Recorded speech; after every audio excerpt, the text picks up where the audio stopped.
पश्चिम महाराष्ट्रामध्ये तांत्रिकदृष्ट्या बार्शी मुरत असली तरी मराठवाड्याच्या दुष्काळाची छाया ही बार्शीवरती खूप मोठी आहे. ही गडद छाया कधीही नाकारता येत नाही. आणि अशा बार्शी तालुक्यातील गोरमळ या गावातून ज्यांनी आपल्या शेतीची सुरुवात केली, अतिशय हालाकीच्या कुटुंबाच्या परिस्थितीतून ज्यांनी हा संघर्ष पूर्ण केला आणि त्याचं आता एका मोठं वृक्षामध्ये रूपांतर झालेलं आपल्याला दिसतंय. एका सामान्य शेतकरी कुटुंबामध्ये ज्यांचा जन्म झाला, शिक्षण केवळ 11वीपर्यंत पूर्ण करता आलं, परिस्थितीमुळे ज्यांना पुढील शिक्षण घेता आलं नाही, लहानपणी वय कमी असताना देखील रोजगार हमीच्या योजनेमध्ये काम करून पोट भरायचं म्हणून रोजगार हमी योजनेच्या कामावरती गेले, परंतु वय कमी असल्यामुळे काम करून देखील रोजगार मिळाला नाही, अशी विदारक परिस्थिती होती. खरं तर एखाद्या चित्रपटाच्या कथानकाला शोभेल अशी ही नानाची सर्व कथा आहे. शेतकरी शेती करायला लागल्यानंतर द्राक्ष बागायतदार या भूमिकेतून द्राक्ष निर्यातीला सुरुवात केली आणि हळूहळू जम असा बसवला की निर्यात क्षेत्रामध्ये सुद्धा अनेक पुरस्कार नानांना मिळाले. आणि हे करत असताना नानांना वाटलं की सीताफळसारख्या बांधावरचं फळ म्हणून ज्याला दुर्लक्षित केलं गेलं, अशा सीताफळाला आपण एक ओळख निर्माण करून द्यायला पाहिजे. आणि त्यातूनच NMK1 गोल्डन सहित 42 प्रजातींचा जन्म झाला. त्यापैकी सर्वात अधिक NMK1 गोल्डन या वाणाची विक्री महाराष्ट्रभर होते. केवळ एवढ्यावर करून नाना थांबलेले नाहीत, तर त्या वाणाचं रजिस्टर पेटंट मिळावं म्हणून त्यांनी 2011-12 पासून त्यांनी प्रयत्न सुरू केला. आणि हे प्रयत्न करत असताना त्यांच्या लक्षात आलं की शासनाच्या अधिसूचीमध्ये सीताफळ या फळाला स्थानच नव्हतं, मग त्याचं पेटंट कसं मिळणार. आणि मग 2012 पासून नानांनी सतत सरकारला पत्रव्यवहाराद्वारे याची माहिती दिली, खूप प्रयत्न केले आणि या अधिसूचीमध्ये सीताफळ या फळाला समावेश मिळाला. आणि या समावेशानंतरच NMK1 गोल्डन सीताफळाच्या रोपाचं पेटंट प्राप्त करणारे नवनाथ कसपटे हे महाराष्ट्रातील नाही तर देशातील पहिले शेतकरी ठरले. सीताफळासारख्या फळाला आंतरराष्ट्रीय स्तरावर ओळख निर्माण करून देणाऱ्या नानांना 2018 साली बँगलोर विद्यापीठाने डॉक्टरेट ही मानद पदवी बहाल केली आणि सामान्य शेतकरी कुटुंबातील नवनाथ कसपटे हे डॉक्टर नवनाथ कसपटे झाले. नुकतंच 2021 साली सुद्धा टोंगा या आंतरराष्ट्रीय विद्यापीठाने त्यांना सन्मानित केलं आहे. मधुबन फार्म अँड नर्सरी ही केवळ आता सीताफळाची रोपं बनवणारी आणि सीताफळं निर्यात करणारी नर्सरी राहिलेली नसून हे एक संशोधन केंद्र झालेलं आहे, जिथं 42 प्रजातींवर संशोधन पूर्ण झालेलं असून भविष्यामध्ये 2,500 ते 3,000 सीताफळाच्या प्रजाती आता इथून बाहेर पडलेल्या आपल्याला दिसतील. असं एक खूप मोठं वलय आणि काम करण्याचं भाग्य नानांना लाभलेलं आहे, ज्यातून बार्शीमधून तालुक्यातून आलेल्या नानांनी आंतरराष्ट्रीय स्तरावर आपली छाप पाडलेली आहे. आणि यापुढेही इथपर्यंत प्रगतीवर न थांबता नानांनी सीताफळावर सखोल असं मार्गदर्शन करणारे प्रशिक्षण शिबिराचं आयोजन करणं सुरू केलेलं आहे. गेल्या 3 वर्षामध्ये 40 स्थानिक त्यांनी प्रशिक्षण शिबिरं घेतलेली आहेत आणि सर्व प्रशिक्षण शिबिरं मोफत असतात. इथं आलेल्या प्रत्येक शेतकऱ्याला अगदी संपूर्ण माहिती, त्याच्या जेवणासहित संपूर्ण सोय नाना करतात. आणि केवळ बार्शीत नाही तर वेगवेगळ्या राज्यामधले जी लोक येऊ शकत नाही, त्याच्यामध्ये छत्तीसगड असेल, राजस्थान असेल, आंध्र प्रदेश असेल, असं देशभरामध्ये फिरून सर्वत्र प्रशिक्षण शिबिर नानांनी सीताफळाबद्दल सखोल माहिती देणारे आयोजित केले. आणि हे सर्व करत असताना त्यांनी कोणाचाही प्रशिक्षणासाठी 1 रुपया घेतला नाही. ही खूप मोठी नानांची गोष्ट आपल्याला सांगावीशी वाटते. या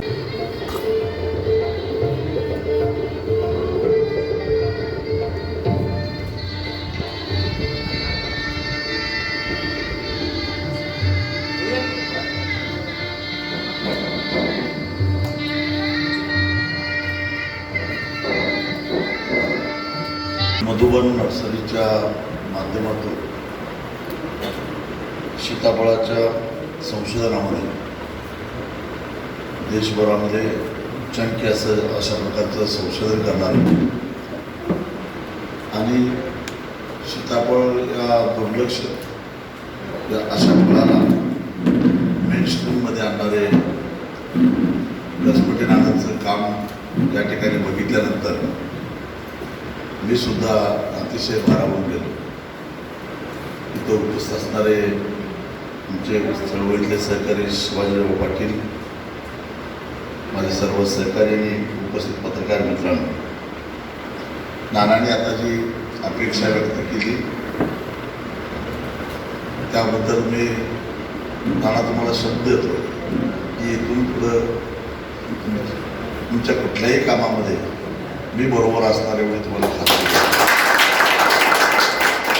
त्याचं कारण दुष्काळी भागामध्ये कोरडवाहू क्षेत्रामध्ये आणि जी जमीन पडीक आहे अशा जमिनीमध्ये सीताफळाचं पीक चांगल्या पद्धतीनं घेता येतं. कमी पाण्यामध्ये येणारं हे पीक आहे.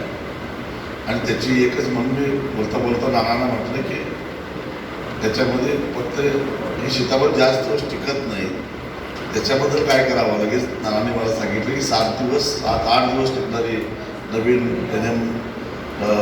NM-1 ही गोल्डन व्हरायटी आम्ही काढलेली आहे. ती काही ठिकाणी मी बघितली, अतिशय आकर्षक दिसते, मोठी आहे. आणि मग अशा पद्धतीने जर त्याची किपिंग क्वालिटी वाढली तर त्या आज तुम्हाला मी सांगतो, कारण मी एक डेअरी चालवतो आणि आमच्या डेअरीमध्ये आम्ही सीताफळ रबडी तयार करतो. त्याला प्रचंड अशी मागणी असते, इतकी मागणी असते की ती मागणी आम्ही पूर्ण करू शकत नाही. कारण सीझनमध्ये सीताफळचा पल्प आहे तो जास्त दिवस टिकत नाही, त्याच्यामध्ये उड्या व्हायला तर ते कीड तयार व्हायला लागते आणि त्यामुळं धोकाही फार मोठा असतो. आणि म्हणून आम्ही सीझनशिवाय एरवी सीताफळ रबडी तयार करायचं धाडस करत नाही. मग अशा पद्धतीने जर का आपल्याला काही मार्ग सापडला तर केवळ सीताफळ रबडी किंवा अगदी मुंबईला हाजी अलीला सुद्धा एक माणूस रात्री सीताफळचा ज्यूस विकत असतो. मला वाटतं की एक ग्लास 250 रुपये ते 300 रुपये असते त्याची किंमत घेत असतो. म्हणजे इथं मला तुकडोजी महाराजांची आठवण आली. तुकडोजी महाराजांनी म्हटलेलं आहे, कच्चा माल मातीच्या भावे, पक्का होताची चौकटीने घ्यावे, पैसे सुखी होतील ग्रामजन पिकवून या उपाशी. सीताफळाला कधी 250, मला वाटतं एक सीताफळमध्ये त्यांचे 2 ग्लास तयार होतील. त्यात काय आहे हो, सीताफळाचा ज्यूस आणि थोडीशी मलाई, थोडी साखर. पण याच्यामध्ये तो जर माणूस एका सीताफळापासून जर 500 रुपये मिळवत असेल तर आम्ही काय मिळवतोय. आणि म्हणून आपण शेतकऱ्यांनी वेगवेगळ्या पद्धतीनं प्रयोग करून उत्पादनामध्ये संशोधन करणं, प्रक्रियेमध्ये संशोधन करणं आणि नुसतं उत्पादन करायचं नाही तर प्रक्रियेमध्ये सुद्धा उतरायचं आणि आपणच उत्पादित केलेल्या मालावर आपणच प्रक्रिया करायचं. हे जोपर्यंत शिकत नाही तोपर्यंत आपण याच्यातून 4 पैसे मिळणार नाहीत. आणि म्हणून हे शेतकऱ्यांच्या हक्काचं आहे, ते त्यांना मिळालं पाहिजे. यासाठी आपल्याला सगळ्यांना प्रयत्न करायला पाहिजे. नानाने आपलं आयुष्य त्यासाठी वाहून घेतलेलं आहे. म्हणजे एक प्रकारे आमचं सारखंच काम आहे. आम्ही उत्पादित झालेल्या मालाला भाव मिळावा म्हणून प्रयत्न करतो. तो मुळातच उत्पादन झालेला जो माल आहे तो दर्जेदार असावा, तो कमी खर्चात व्हावा आणि जास्त उत्पादन यावं, यासाठी ते नवनवीन संशोधन करतात. दोघांचं काम एकच आहे. एक तयार झालेल्या मालाला चांगला पैसा मिळावा म्हणून काम करणारी आमची संघटना आणि मुळामध्ये शेतकऱ्याला चांगल्या पद्धतीचं सीताफळाचं वाण मिळावं यासाठी धडपडणारे आमचे नाना आहेत. म्हणजे दोघांचे रस्ते एकच आहेत, मार्ग एकच आहे. म्हणून मी कसलाही विचार न करता म्हटलं की या कामासाठी एक शेतकरी नेता म्हणून, नाही म्हटलं तरी दिल्लीमध्ये एक शेतकरी नेता म्हणून माझा वट आहेच. प्रशासनावर थोडाफार दरावही आहे, कसा का असेल पण आहे. त्यामुळे मी निश्चितच तुम्हाला या बाबतीत कायम मदत करत राहील, कारण तुमची तळमळ मी बघितलेली आहे. आज प्रामुख्यानं मी जी बळीराजा हुंकार यात्रा जी काढलेली आहे त्याचं कारण हेच आहे. बळीराजांच्या मनामध्ये अशा प्रकारे जे अनेक प्रश्न आहेत, अनेक समस्या आहेत, अनेक प्रश्नाबद्दलचा जो आक्रोश आहे त्या आक्रोशाला कुठेतरी वाट निर्माण करून देणं आणि राज्यकर्ते जर एवढ्यावरून जर का सुधारले नाहीत तर त्या आक्रोशाचं स्फोटात रूपांतर करणं, याच उद्देशानं खरं तर मी या यात्रेसाठी बाहेर पडलेला आहे. 16 एप्रिलला स्वर्गीय यशवंतराव चव्हाण यांच्या जन्मगावातून म्हणजे देवराष्ट्रातून या यात्रेला सुरुवात झाली आणि आज मी बार्शीमध्ये आलेलो आहे. त्यातला मगाशी नानाने उल्लेख केला तो म्हणजे या भागातून राष्ट्रीय महामार्ग जो जातोय, म्हणजे देशभरामध्ये अनेक मोठमोठ्या रस्त्यांचं बांधकाम चालू आहे. त्याचबरोबर विकास कामाच्या नावाखाली अनेक ठिकाणी शेतकऱ्यांच्या जमिनी संपादित करायचं काम चालू आहे. मोठमोठ्या उद्योगपतींना, मग ते अदानी असतील, अंबानी असतील किंवा अजून कुणी असतील, यांना मग हजारो कोटीचे अवजड प्रकल्प उभा करण्यासाठी जमीन पाहिजे आहे आणि ती कवडीमोल किमतीनं पाहिजे झालेली आहे. आणि यासाठी म्हणून सध्या जो भारत सरकारचा 2013 साली झालेला भूमी अधिग्रहणाचा कायदा जो आहे तो कायदा त्यांना अडथळा ठरतो आहे. कारण या कायद्यानुसार या 2013 झालेला जो कायदा आहे तो अतिशय चांगला कायदा आहे.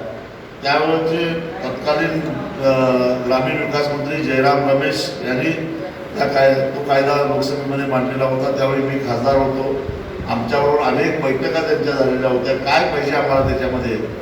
आणि त्याच्यानंतर त्या कायद्याचा अंतिम आराखडा तयार झाला होता, मसुदा तयार झाला होता. आणि त्या कायद्यानुसार जर शेतकऱ्यांची जमीन अधिग्रहित करायची असेल तर शेतकऱ्याच्या संमतीशिवाय ती जमीन अधिग्रहित करता येणार नाही. नंबर 2, ती जमीन जर का सरकारने घेतली म्हणजे अधिग्रहित केली तर त्याचा परिणाम कुणाकुणावर काय होतो. ज्याची जमीन जाते त्याचं तर नुकसान होतंच, परंतु ज्यांची जमीन जाते त्यांच्यावर अवलंबून असणारे जे काही लोक आहेत, मग तो शेतमजूर असेल, दुकानदार असेल, टपरीवाला असेल, पंक्चरचं दुकान चालवणारा माणूस असेल, या सगळ्यांचाही कुठे रोजगार त्या ठिकाणी जाण्याची शक्यता असते. म्हणजे त्याचा सोशल इम्पॅक्ट काय होतो याचाही एक सोशल रिपोर्ट घ्यावा लागतो. आणि त्या पद्धतीनं मग त्या लोकांचं पुनर्वसन कसं करायचं, त्या लोकांना काय करायला पाहिजे याचा एक रिपोर्ट तयार करायचा. आणि या सगळ्या गोष्टीची खात्री करून म्हणजे ज्याची जमीन आहे त्याचं समाधान करणे, त्या जमिनीवर अप्रत्यक्षरित्या ज्यांचा रोजगार अवलंबून आहे त्यांचं पुनर्वसन करणे आणि जमीन मालकाला त्याच्या म्हणण्याप्रमाणे जर मोबदला देणे, या सगळ्याची पूर्तता झाल्यानंतर मगच जमीन अधिग्रहित करता येईल. आणि ती करत असताना सुद्धा जर बाजारभावाच्या चौपट रक्कम त्याला दिली पाहिजे. आणि जर वाटाघाटीतून, कारण अधिग्रहणाला वेळ लागतो, त्याच्या नोटीस काढणं वेळ लागतो. जर तुम्हाला गडबड असेल, घाई असेल, तर मग जिल्हाधिकाऱ्यांच्या मार्फत त्या शेतकऱ्यांच्यावर वाटाघाटी करणे आणि त्या वाटाघाटीमध्ये जिल्हाधिकाऱ्यांना अजून 1 पट किंमत वाढवण्याची मुभा असते, म्हणजे 5 पट झाली. अशा पद्धतीचा हा कायदा आला. आता या सगळ्या उद्योगपतींना या जमिनी शेतकऱ्यांच्या घ्यायच्या म्हणजे त्याची भरमसाठ किंमत व्हायला लागली आणि त्यांच्या पोटात दुखायला लागलं. आणि त्यामुळं पहिल्यांदा या कायद्यामध्ये दुरुस्ती आणण्याचा प्रयत्न केंद्र सरकारनं 2015 साली म्हणजे मोदी सरकारनं आहे. आणि ती दुरुस्ती आणल्यावर त्या सुदैवानं त्यावेळी मी लोकसभेमध्ये खासदार होतो आणि मला जे काही संसदीय अविध आहेत विरोध करण्याची जे काय वेगवेगळे साधनं मिळतात त्या पद्धतीनं मी त्याला त्याच्या विरोधात नापसंतीचा ठराव आणला आणि सांगितलं की हे होऊन देणार नाही. आणि शेतकऱ्याच्या जमिनी जर का या कायद्यात दुरुस्ती करून अडकण्याचा प्रयत्न केला तर या रक्ताचे पाठ वाचेल, पण 1 इंच सुद्धा जमीन तुम्हाला मी मिळवून देणार. दुरुस्ती काय होती? दुरुस्ती अशी होती की शेतकऱ्याची जमीन अधिग्रहित करायची असेल तर त्याच्या संमतीची आवश्यकता नाही, म्हणजे संमतीचं काढून टाकलं. दुसरी दुरुस्ती अशी होती की जर सरकार देईल ती किंमत शेतकऱ्याने घेतली पाहिजे, म्हणजे तिथं 4 आणि 5 हा मुद्दा गाऊन झाला. आणि दुरुस्ती तिसरी अशी होती की सरकारने घेतलेल्या या निर्णयाच्या विरोधात शेतकऱ्याला कुठल्याही न्यायालयामध्ये दाद मागता येणार नाही. आणि म्हणून आम्ही ताकदीनं या दुरुस्तीला विरोध केला. मी छोट्या मोठ्या पक्षासहित प्रादेशिक पक्षांना बरोबर घेऊन त्यावेळी, कारण तो काळ असा होता की मोदींच्या विरोधात बोलण्याची हिंमत कुणाची होत नव्हती, त्या काळामध्ये आम्ही ताकदीनं याला विरोध केला. आणि मग ह्या छोट्या मोठ्या प्रादेशिक पक्षांचा एवढा लोकांचा विरोध बघितल्यानंतर मग काँग्रेससहित मोठे पक्षसुद्धा बरोबर आले. तरीसुद्धा बहुमताच्या बळावर लोकसभेमध्ये ही दुरुस्ती मंजूर झाली, परंतु राज्यसभेमध्ये बहुमत नसल्यामुळं शेवटी केंद्र सरकारला संयुक्त संसदीय समिती नेमावी लागली. पण त्या संयुक्त संसदीय समितीसमोर सुद्धा देशभर एक जन आंदोलन उभा करून त्याला संयुक्त संसदीय समितीला हा निर्णय घ्यायला अडचण ठरावी अशा प्रकारची परिस्थिती निर्माण केल्यामुळे शेवटी सरकारला माघार घ्यावी लागली. आणि मग या केंद्र सरकारनं हा चेंडू मग राज्य सरकारांच्या कोर्टामध्ये टाकला आणि राज्य सरकारांना कळवलं की याच्यामध्ये काही दुरुस्ती करायची असेल तर घटनेनुसार केंद्र सरकारने केलेल्या कायद्यामध्ये राज्य सरकारला दुरुस्ती करता येत नाही.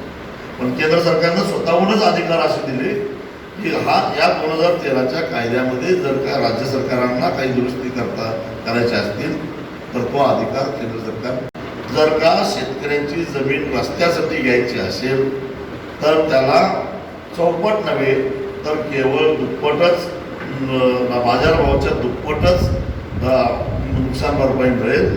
पण ती दुप्पट करत असताना त्याच्यामध्ये जो बाजारभाव आहे म्हणजे जो रेडी रेटनर आहे त्याच्यामध्ये 20% कपात करण्यात येईल. अगदी उदाहरण द्यायचं झालं तर एखाद्या जमिनीच्या तुकड्याची किंमत जर का 100 रुपये होत असेल तर जुन्या कायद्याप्रमाणे त्याला 400 रुपये द्यायला पाहिजे. वाटाघाटीतून अजून 100 रुपये वाढवायचा अधिकार आहे म्हणजे 500 रुपये झाले. पण आता ह्या नव्या दुरुस्तीनुसार या जमिनीच्या तुकड्याला ज्याची किंमत 100 रुपये आहे त्याच्यामध्ये 20% पहिल्यांदा कपात झाली म्हणजे झालं 80 रुपये आणि 80 रुपयाच्या दुप्पट म्हणजे 160 रुपये. म्हणजे जिथं 500 रुपये मिळायचे त्या ठिकाणी केवळ 160 रुपये शेतकऱ्यांना मिळणार आहे.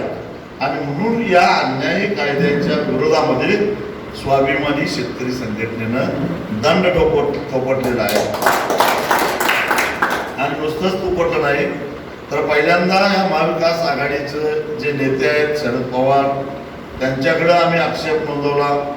त्यांनी 11 फेब्रुवारीला त्यांना पत्र लिहून मी ही हरकत घेतली होती. त्याच्यानंतर या काँग्रेसच्या नेत्या सोनिया गांधी, राहुल गांधी यांनाही मी पत्र लिहिलं 16 फेब्रुवारीला. त्यांना एकच प्रश्न मी विचारला की ही जी दुरुस्ती आहे ते महाविकास आघाडीच्या सरकारमधील महसूल मंत्री बाळासाहेब थोरात जे काँग्रेसचे आहेत मंत्री त्यांनी केलेले आहे. मग माझ्यासारख्या हजारो शेतकऱ्यांच्या मनामध्ये शंकाही निर्माण झालेली आहे की ज्यावेळी मोदींनी 2013च्या कायद्यामध्ये दुरुस्ती आणलेली होती त्यावेळी काँग्रेसनं लोकसभेमध्ये राज्यसभेमध्ये त्याला कडाडून विरोध केलेला होता. आणि आता मग काँग्रेसच्याच महसूल मंत्र्यांनी महाराष्ट्रामध्ये तशाच प्रकारे शेतकऱ्यांच्यावर अन्याय करणारी दुरुस्ती केलेली आहे. मग काँग्रेस जी 2015 साली शेतकऱ्यांच्या बाजूने होती ती आता शेतकऱ्यांच्या विरोधात गेली का? आणि मग काँग्रेस अजूनही शेतकऱ्यांच्या बाजूने असेल, काँग्रेस आपल्या आधीच्याच भूमिकेशी जर ठाम असेल तर मग महाराष्ट्रातले काँग्रेसचे नेते केंद्रीय नेतृत्वाचं ऐकत नाहीत का? या प्रश्नाचं उत्तर मला मिळावं. आजही त्या प्रश्नाचं उत्तर मला सोनियाजीकडून किंवा राहुल गांधींच्याकडून मिळालेलं नाही. आणि म्हणून आता ही रस्त्यावरची लढाई ठरवणं आणि मग अशा प्रकारे कायद्याचा बडगा दाखवून तुम्ही जर का शेतकऱ्यांच्या जमिनी लुटणार असाल तर या पापाचा भागीदार स्वाभिमानी शेतकरी संघटना होणार नाही. म्हणून महाविकास आघाडीशी आम्ही काडीमोड घेतलेला. जिथं शेतकऱ्यांच्या विरोधातले निर्णय सरासर होत असतात, हा एकच नव्हे. 2009 साली शरद पवार साहेबांनीच FRPचा कायदा लोकसभेमध्ये मंजूर करून घेतला. त्याच्या आधी SMP होती, स्टॅट्युटरी मिनिमम प्राइस, आणि नंतर FRPचं रूपांतर झालं. आणि ही FRP एक रकमी विना कपात ऊस तुटल्यानंतर 14 दिवसाच्या आत द्यायची होती. पण आता त्याच्यामध्ये महाराष्ट्र सरकारनं अधिकार नसताना दुरुस्ती केली. कारण मी मगाशी सांगितलं की केंद्रानं केलेल्या कायद्यामध्ये केंद्राच्या संमतीशिवाय दुरुस्ती करता येत नाही. हे 3 कृषी कायद्याच्या वेळी सुद्धा आपल्या लक्षात आलेलं आहे. 3 कृषी कायदे ज्यावेळी केंद्र सरकारनं केले त्यावेळी महाराष्ट्र पंजाब, राजस्थान आणि छत्तीसगड या राज्यांनी त्या कायद्यात दुरुस्ती करणारे विधानसभेतले कायदे केले, पण राज्यपालांनी त्याच्यावर सही करायला नकार दिला, कारण तुम्ही हे करू शकत नाही. म्हणजे हे सिद्ध झालेलं आहे. तेव्हा असं असताना आता FRPच्या कायद्यामध्ये दुरुस्ती करण्याचा निर्णय राज्य सरकारने घेतला आणि तो घेत असताना त्यांनी 2 टप्प्यामध्ये FRP द्यावी शेतकऱ्यांना, अशा प्रकारचा निर्णय घेतला की ज्यामुळं ऊस उत्पादक शेतकऱ्यांचं मोठ्या प्रमाणामध्ये नुकसान व्हायला लागलेलं आहे. तेही एक कारण आहे. अतिवृष्टी आणि महापूर याच्यामध्ये महाराष्ट्राचं अतोनात नुकसान झालं. ना केंद्र सरकारनं तिकडे लक्ष दिलं, ना राज्य सरकारनं लक्ष दिलं. राज्य सरकारनं तर अक्षरशः शेतकऱ्यांना वाऱ्यावर सोडलं आणि शेतकऱ्यांना भरपाई दिली नाही. वारंवार मुख्यमंत्री म्हणत राहिले 2019 पेक्षा जास्त आम्ही नुकसान भरपाई देऊ, पण प्रत्यक्षामध्ये तुटपुंजी मदत शेतकऱ्यांना दिली. केंद्राने केंद्रीय आपत्ती व्यवस्थापन निधीतून महाराष्ट्राला पैसा दिला नाही.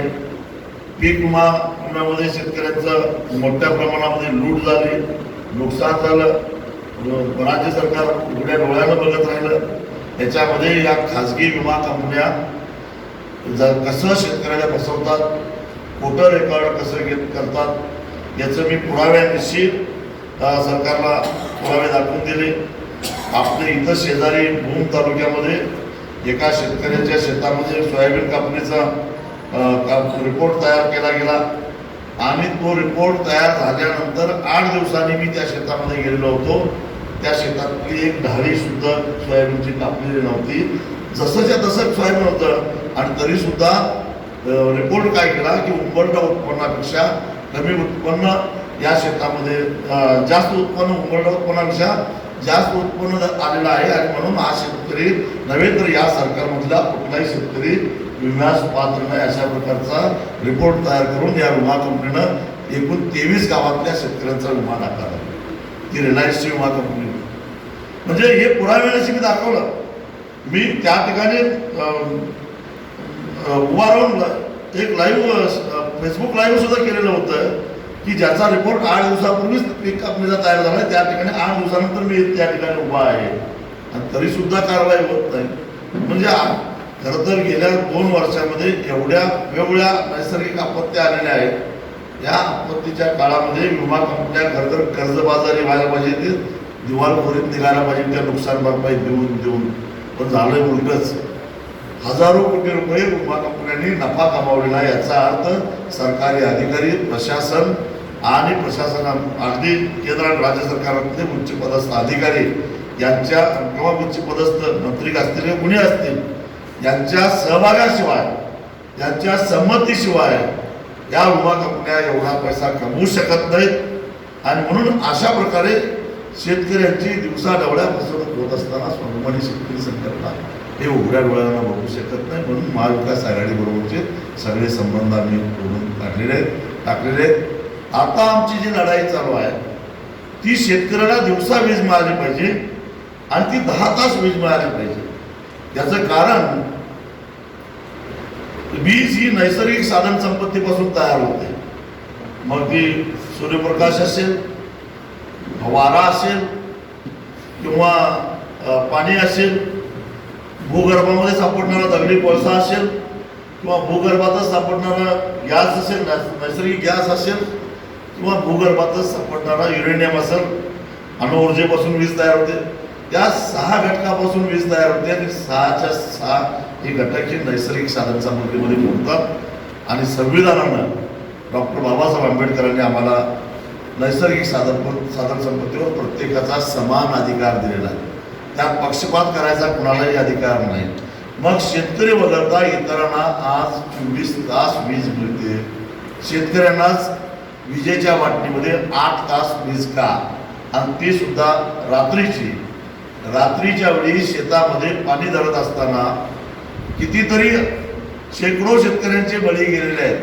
मी आता पोलीस खात्याकडून माहिती संकलित करतोय की गेल्या 5 वर्षामध्ये रात्रीच्या वेळी उसाला किंवा कुठल्याही पिकाला पाणी धरत असताना सर्पदंश होऊन किती शेतकऱ्यांचा मृत्यू झाला. रात्रीच्या वेळी शेतामध्ये ज्या विजेच्या तारा तुटून पडलेल्या असतात त्याला स्पर्श झाल्यामुळं श्वास बसून किती शेतकऱ्यांचा मृत्यू झाला आणि जंगली जनावरांच्या हल्ल्यामध्ये किती शेतकऱ्यांचा मृत्यू झाला. हे सगळे जे शेतकरी मृत्युमुखी पडलेले आहेत या सगळ्यांच्या मृत्यूला महाराष्ट्र सरकार जबाबदार आहे. जर रात्रीची वीज त्यांनी दिली नसती तर शेतकरी रात्री शेतात गेलाच असता कशाला. म्हणजे या सगळ्यांच्या मृत्यूला सरकार जबाबदार आहे. मग आम्हाला न्याय मिळणार आहे का नाही हे नंबर एक. नैसर्गिक साधन सामग्रीच्या वाटणीमध्ये कुठंतरी आमच्या मूलभूत अधिकारावर अतिक्रमण केलं गेलं, आमचे मूलभूत अधिकार नाकारले गेले. नंबर दोन, दिवसभर काबाड कष्ट करून पुन्हा रात्रीच्या वेळी जागरण करून शेतीला पाणी देणं एवढी मानवी शरीराची क्षमताच असू शकत नाही. मग तरी सुद्धा शेतकऱ्यावर जबरदस्तीनं रात्रीचं वीज देणे म्हणजे हा अमानुषपणा आहे. मानवी हक्कांचं उल्लंघन करणारा हा कायदा आहे आणि म्हणून या ठिकाणी घटनेप्रमाणे दिलेल्या मूलभूत अधिकाराचं हरण झालेलं आहे. मानवी हक्कांची पायमल्ली झालेली आहे. त्याच्यामध्ये अनेकांचे बळी गेलेले आहेत आणि म्हणून आता न्यायालयानं आम्हाला सरकारला सांगावं आणि आम्हाला न्याय द्यावा आणि दिवसा वीज देण्याचा आदेश द्यावा. अशा प्रकारची याचिका लवकरच मी मुंबई उच्च न्यायालयामध्ये दाखल करणार आहे. आणि शिवाय ही याचिका दाखल केल्यानंतर ही मागणी केवळ माझी नव्हे, स्वाभिमानी शेतकरी संघटनेची नव्हे तर महाराष्ट्रातल्या खेड्यापाड्यातल्या सर्वच जनतेची आहे. हे कोर्टाच्या लक्षात आणून देण्यासाठी म्हणून येत्या 1 मेला ज्या गावसभा होणार आहेत त्या गावसभेचे ठराव सुद्धा आम्ही संकलित करणार आहोत आणि कोर्टासमोर सादर करणार आहोत की इतक्या हजार गावांनी गावसभेमध्ये ठराव करून दिवसा विजेची मागणी केलेली आहे अशा प्रकारचं. आणि त्यासाठी या ओंकार या यात्रेच्या माध्यमातून शेतकऱ्यांना आपला ओंकार ठरावाच्या माध्यमातून व्यक्त करावा. कारण आम्ही महात्मा गांधींच्या सविनय कायदेभंगाप्रमाणे सुरुवातीला जात असतो.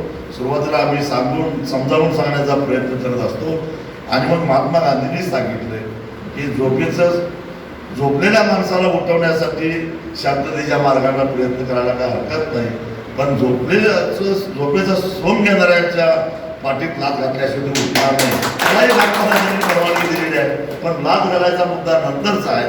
आधी शांततेच्या मार्गाने आम्ही जे काही संविधानिक आयुध आहेत त्याच्या माध्यमातून ही जनजागृती आम्ही या ठिकाणी करतोय. दुसरा एक ठराव आम्ही गावसभेमध्ये करून घेतोय तो म्हणजे शेतकऱ्याच्या शेतीमालाला जो हमीभाव मिळतो तो हमीभाव आजकाल कागदातच राहतो, तो प्रत्यक्षामध्ये मिळत नाही. जर सरकारनं खरेदी केली तरच तो हमीभाव मिळतो, कारण हमीभावाच्या किमतीमध्ये सरकार खरेदी करतो. पण देशामध्ये उत्पादित होणाऱ्या एकूण शेतीमालाच्या फक्त 6% शेतीमाल सरकार खरेदी करतं.